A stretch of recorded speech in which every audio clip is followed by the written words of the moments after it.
Welcome to Legal AF. My name is Mike Sachs. I'm a senior advisor with Court Accountability Action, and I'm here to talk the latest in the court actions against President Trump's Birthright Citizenship executive order. Now, a lot's been going on since the order first was issued on his very first day in office. And right now, we're getting some indications of where the DOJ, Trump's DOJ, wants to take this, what's really a doomed to fail effort on the merits to try to change our Constitution as it's written. So let's back up a bit and just get us into the idea of where this executive order came from. On his first day in office, President Trump issued this order purportedly interpreting the 14th Amendment's guarantee of birthright citizenship to any person born on American soil subject to American jurisdiction.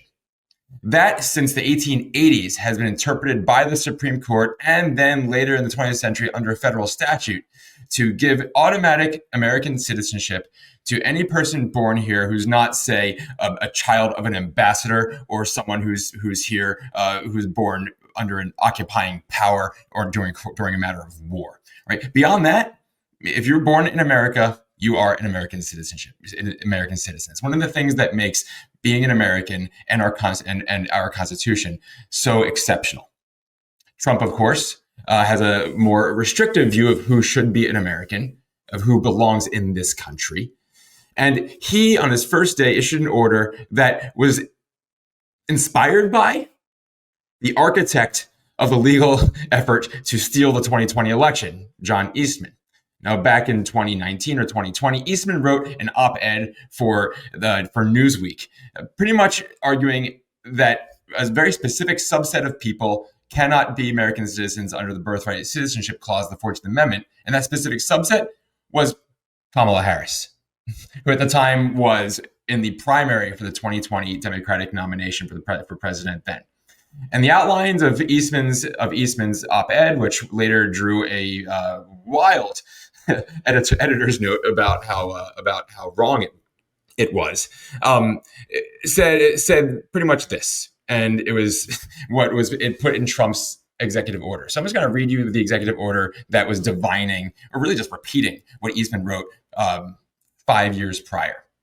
So this is the categories of people that, according to Trump, do not get birthright citizenship under the executive order. Those born to a mother who is unlawfully present in the United States and whose father is not a United States citizen or lawful permanent resident at the time of birth. And those born to a mother whose presence in the United States is lawful but temporary and whose father is not a United States citizen or an LPR at the time of birth. So, as soon as this was issued, the lawsuits came flying. There were a set of states in the Pacific Northwest that filed suit in a district court in Seattle, federal district court in Seattle. There's an organization, or immigrants' rights organization, that represented a bunch of plaintiffs whose children will be born at some point this year would be subject to this executive order, and those filed in a New Hampshire courtroom and also in a Maryland courtroom, federal courts there. And in the last week, actually quite quickly, even within almost a week of the executive order being issued, a judge in Seattle, a Reagan appointee in Seattle, put a halt to it. Said, nope, you cannot execute this EO, Trump administration and State Department. But in the last week, we've been getting more fleshed out opinions from these judges on why and how offensive this executive order offends our Constitution. So I want to start with Judge Kuhnhauer. He is a Reagan appointee in Seattle, and he was pissed off at this particular executive order. And in issuing a preliminary injunction against it just a few days ago, he spoke from the bench, and he blasted the president and the president's attempt to undermine our Constitution and do what really should only be done by constitutional amendment. So just take a listen to this right now. It has become ever more apparent that to our president, the rule of law is but an impediment to his policy goals. The rule of law is, according to him, something to navigate around or simply ignore, whether that be for political or personal gain. And then a judge in Maryland, Judge Deborah Boardman, she's a Biden appointee there.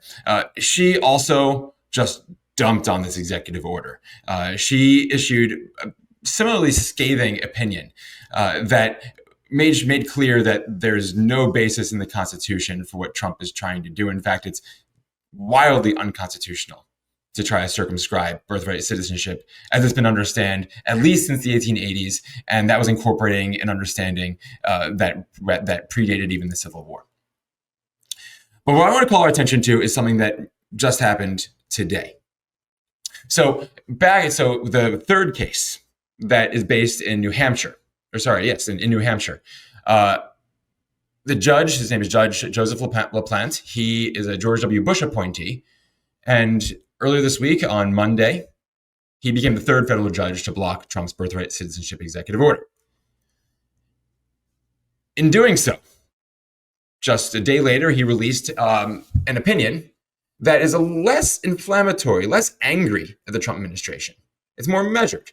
It calls Trump DOJ's arguments non-frivolous, but they do not persuade. It was notably less hostile to Trump's executive order than the Reagan and Biden appointees who have also blocked it. And in that opinion, he also did something that the other two judges did not do. The other two judges applied their ruling nationwide. Now, there's a big debate over whether federal judges at the district level can have these nationwide universal injunctions. We saw a lot of it happening against Obama's attempt to institute DACA. There's a judge in Texas who blocked that nationwide. And then when Trump took over, a bunch of judges started blocking his Muslim ban and other attempts of border enforcement through executive order and rules nationwide. And then when Biden came in, you saw the red state attorneys general going to every court in Texas they could find that would block every Biden rule, regulation, order whatsoever. So this has become a problem. And there are several members of the Supreme Court, most prominently Justice Neil Gorsuch, who've been clamoring to limit this use of nationwide injunctions. So anyway, two judges, nationwide injunction against the birthright citizenship executive order. But this judge in New Hampshire, Judge LaPlante, he only applied it to the plaintiffs and the organization, which represents people across the country, and bound anyone else to the injunction who's within New Hampshire, just the district his court occupies. So that's a big thing, because now we're going to get into what the Trump administration is going to try to do. Because they've now appealed the other two orders to the Ninth Circuit, which covers Seattle, and to the First Circuit, which covers New Hampshire. To the Fourth Circuit, which covers Maryland. The First Circuit appeal hasn't yet come. And in a filing today, Wednesday, February 12th, at the time of this recording, Trump's DOJ has asked Judge Boardman to limit her injunction to just the plaintiffs in that case. Now, what does this tell us? This tells us that the Trump DOJ has zero confidence that this Supreme Court is going to uphold Trump's executive order on the merits. And I think that's quite right. This Supreme Court, as awful as it is, will likely say, Trump, you cannot do that. And it'll likely be a really lopsided opinion, super lopsided. Maybe even 9-0, maybe 8-1, 7-2. And that's perhaps a way for the court to put some distance between it and Trump, to say, we are independent, even though we helped put Trump in office. We are independent. And then also to put a buffer to when they start ruling for him in other cases as well that further their movement, the right-wing legal movement's agenda.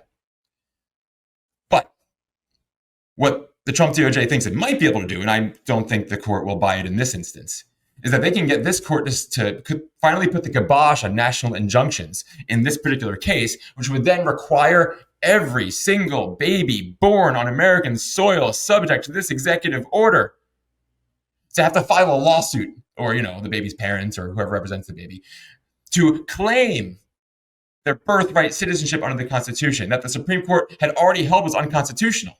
But the Trump DOJ is hoping that they would just hold that to the specific plaintiffs. Again, meaning each specific baby would have to sue to say, hey, I'm a citizen, give me my citizenship. So that to make Trump do it, of course, whether Trump's administration would comply is a different story altogether. But that's what's happening right now. We're getting a peek at the litigation strategy for the Trump administration on how, if they can't actually fully effectuate in a blanket way the undermining of the 14th Amendment, one of its crown jewels of birthright citizenship in America, that they can at least make it extremely difficult for anyone born here who does have a citizenship to actually be able to have it respected, to have it be recognized, and to be able to enjoy the privileges and immunities of our citizenship here in America. That's what's happening now. There's lots of other things going on, but I wanted to bring our attention just to that and bring you up to date. It's a moving target, lots more happening. We'll be getting more decisions on this issue and every other coming from the new Trump administration in the coming days and weeks. And we're going to keep up with it here at Legal AF with partners in us in Court Accountability Action. So keep watching, please subscribe, and we'll see you next time. Thanks. I'm Michael Popak, and I got some big news for our audience. Most of you know me as the co-founder of Midas Touch's Legal AF and the Legal AF YouTube channel, or as a 35-year national trial lawyer. Now, building on what we started together on Legal AF, I've launched a new law firm, the Popak Firm, dedicated to obtaining justice through compassionate and zealous legal representation. At the Popak Firm, we are focused on obtaining justice for those who have been injured or damaged by a life-altering event by securing the highest dollar recoveries. I've been tirelessly fighting for justice for the last 35 years, so my own law firm organically building on my Legal AF work just feels right. And I've handpicked a team of top-tier trial fighters and settlement experts throughout all 50 states known as big auto injury attorneys who have the know-how to beat heartless insurance companies, corporations, government entities, and their attorneys. Big Auto's attorneys working with my firm are rock stars in their respective states and collectively responsible for billions of dollars in recoveries. So if you or a loved one have been on the wrong side of a catastrophic auto, motor vehicle, rideshare, or truck accident, suffered a personal injury, or been the victim of medical malpractice, employment harassment or discrimination, or suffered a violation of your civil and constitutional rights, then contact the Popak Firm today at 1-877-POPAK-AF or by visiting my website at www.thepopakfirm.com and fill out a free case evaluation form. And if we determine that you have a case and you sign with us, we don't get paid unless you do. The Popak Firm, fighting for your justice every step of the way.